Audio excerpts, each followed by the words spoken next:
Shri B Gopalakrishnan, ഇന്ന് ഈ ചർച്ച നടത്തുമ്പോൾ ബി ജെ പിയിൽ നിന്ന് ഏതെങ്കിലും ഒരു പ്രതിനിധി വന്നാൽ പോരാ, ശ്രീ ബി ഗോപാലകൃഷ്ണൻ തന്നെ ഇന്ന് അതിഥിയായി കിട്ടണം എന്ന് ഞാൻ ആഗ്രഹിച്ചിരുന്നു. അതിന് പ്രധാനമായ ഒരു കാരണം, എൻ്റെ ഓർമ്മ ശരിയാണെങ്കിൽ അത് 2024 ഡിസംബർ മാസത്തിലാണ്. താങ്കൾ ജി സുധാകരനെയും ഭാര്യയും അവരുടെ വീട്ടിൽ ചെന്ന് കാണുകയും അവർ രണ്ടുപേരും മനസ്സുകൊണ്ട് ബി ജെ പി അംഗത്വം സ്വീകരിച്ചവരാണെന്നും അവർക്ക് താൻ ബി ജെ പിയുടെ ഷോൾ അണിയിച്ചു എന്നുമൊക്കെ പറഞ്ഞ ഒരു കാര്യം വലിയ വിവാദമാവുകയും വലിയ വാർത്തയാവുകയും ഒക്കെ ചെയ്തൊരു പശ്ചാത്തലമുണ്ടല്ലോ. ഇപ്പോൾ കേരളത്തിലെ ജനങ്ങൾ അത് ഓർക്കുന്നുണ്ടാകും. അതുകൊണ്ട് ഇപ്പോൾ ജി സുധാകരൻ പാർട്ടി വിട്ടിരിക്കുന്നു. സ്വതന്ത്രനായ അദ്ദേഹം അമ്പലപ്പുഴയിൽ മത്സരിക്കുകയാണ്. അദ്ദേഹത്തിന് പിന്തുണ ലഭിക്കാൻ പോകുന്നത് UDF-ൻ്റേതാണ് എന്നാണ് ഈ ഘട്ടത്തിൽ നമ്മൾ മനസ്സിലാക്കേണ്ടത്.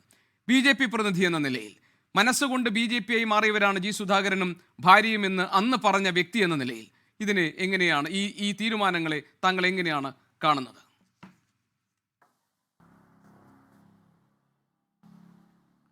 കേരളം ബംഗാളാവുന്നതിൻ്റെ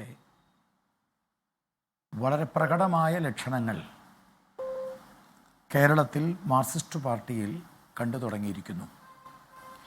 മാർക്സിസ്റ്റ് പാർട്ടിയുടെ കെട്ട് പൊട്ടിക്കഴിഞ്ഞു. സംസ്ഥാന സെക്രട്ടറി വീട്ടിൽ പോയി പറഞ്ഞിട്ടും ജി സുധാകരനെ പോലെ അടിസ്ഥാനപരമായി കമ്മ്യൂണിസത്തോടും കമ്മ്യൂണിസ്റ്റ് പാർട്ടിയോടും ഏറെ ബഹുമാനവും ആദരവും പ്രവർത്തിക്കുകയും ചെയ്ത ഒരു വ്യക്തി, SFIയുടെ സ്ഥാപക നേതാവ്,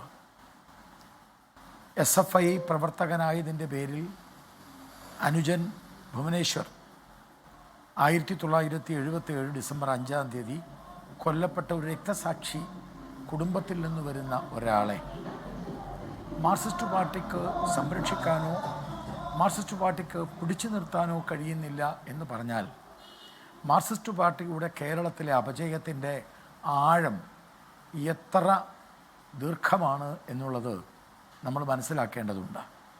അതുകൊണ്ട് ഒറ്റ വാക്കിൽ പറഞ്ഞാൽ പിണറായി വിജയൻ്റെ ലിമിറ്റഡ് കമ്പനിയിൽ നിന്ന് CPM എന്ന് പറയുന്ന കൊള്ളപ്പലിശ എല്ലാ അർത്ഥതലങ്ങളിലും ഉണ്ടാക്കാൻ ശ്രമിക്കുന്ന, എന്ന് പറഞ്ഞാൽ കൊള്ളലാഭം ഉണ്ടാക്കാൻ ശ്രമിക്കുന്ന ഒരു ബൂർഷ കമ്മ്യൂണിസം അംഗീകരിക്കാൻ വയ്യാതെ ഒരു ബൂർഷ കമ്മ്യൂണിസ്റ്റ് ലിമിറ്റഡ് കമ്പനിയിൽ നിന്ന് കൊള്ളാവുന്ന കമ്മ്യൂണിസ്റ്റുകൾ വെളിയിലേക്ക് പോകുന്നതിൻ്റെ, അവരുടെ കെട്ട് പൊട്ടിച്ച് വെളിയിലേക്ക് പോകുന്നതിൻ്റെ ഒരു വളരെ പ്രകടമായ ഒരു ഏറ്റവും ഒടുവിലത്തെ ഉദാഹരണമാണ് ജി സുധാകരൻ്റെ കാര്യം.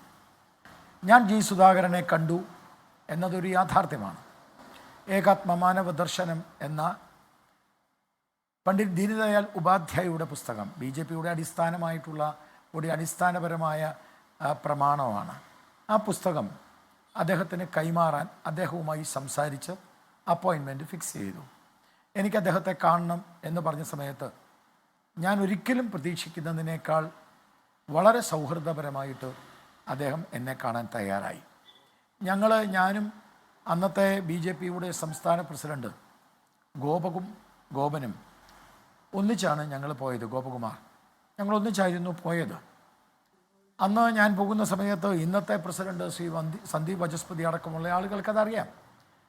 ഞാൻ പോകാൻ തുടങ്ങുന്ന സമയത്ത്, ഞാൻ ചെല്ലണം എന്ന് പറഞ്ഞ് സമയം ഫിക്സ് ചെയ്ത സമയത്ത് അല്പം വൈകിപ്പോയി എനിക്ക് എത്താനായിട്ട്. കാരണം ഒരു യോഗം കഴിഞ്ഞിട്ട് വേണം ഞാൻ പോകാൻ. അപ്പോൾ അദ്ദേഹം ഇങ്ങോട്ട് തിരിച്ചു വിളിച്ചു.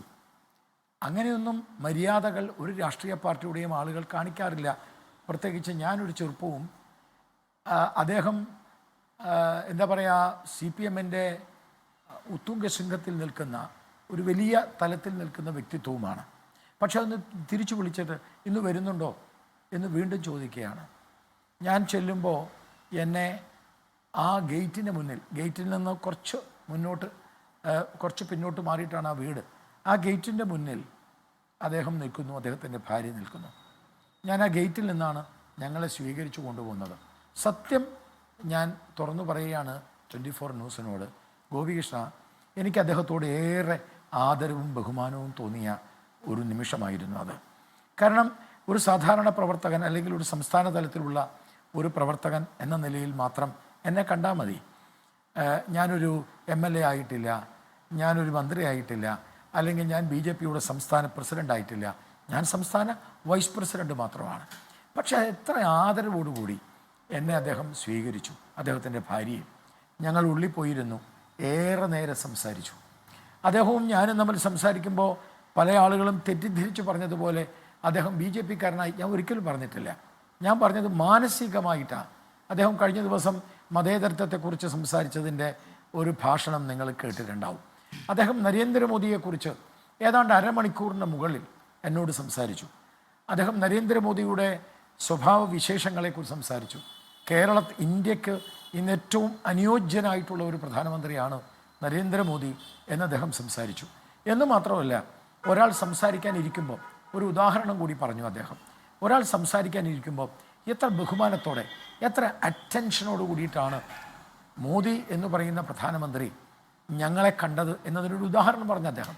എഴുതിക്കൊണ്ടിരിക്കുമ്പോൾ, സംസാരിക്കുമ്പോൾ എല്ലാ കാര്യവും എഴുതണം എന്ന് എൻ്റെ കൂടെ ഉണ്ടായിരുന്ന ആൾ, ഞാൻ പേര് പറയുന്നില്ല, ആ ആൾ എന്നെ നിർദ്ദേശിച്ചിരുന്നു.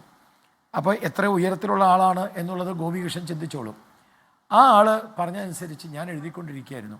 ഞാൻ വളരെ കോൺഫിഡൻഷ്യലായിട്ടാണ് അത് എഴുതിക്കൊണ്ടിരുന്നത്. ഇവർ തമ്മിലുള്ള സംഭാഷണം നടന്നുകൊണ്ടിരിക്കുന്നു. ഞാൻ ഈ സംഭാഷണത്തിനുള്ളിൽ നിന്ന് പലതും എഴുതിയെടുത്തു.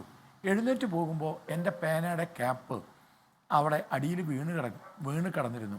വാസ്തവത്തിൽ ഞാനത് കണ്ടില്ല, ഞാനത് ശ്രദ്ധിച്ചുമില്ല. ക്യാപ്പ് പോയത് പറഞ്ഞില്ല.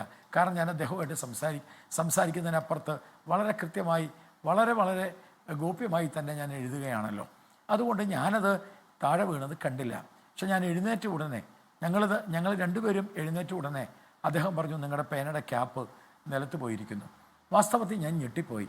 എത്ര ശ്രദ്ധാപൂർവം, എത്ര അറ്റൻറ്റീവായിട്ട് ഞങ്ങളെ രണ്ടുപേരെയും കണ്ടു.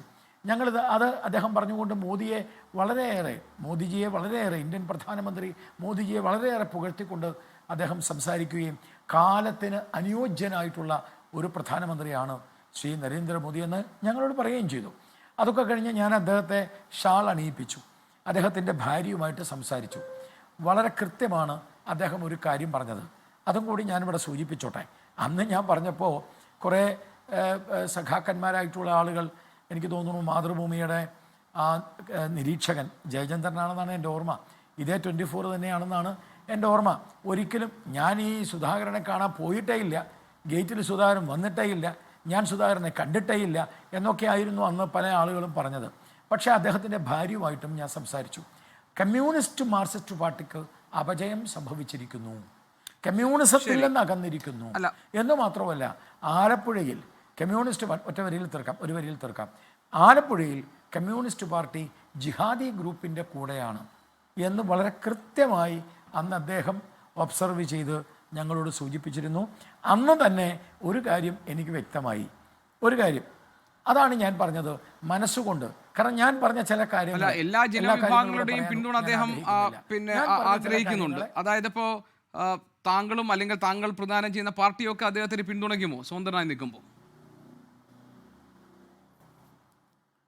ഞാൻ ഒരു കാര്യം പറഞ്ഞ് തീർന്നു കഴിഞ്ഞിട്ട് നിങ്ങളുടെ കാര്യത്തിന് പറയാം.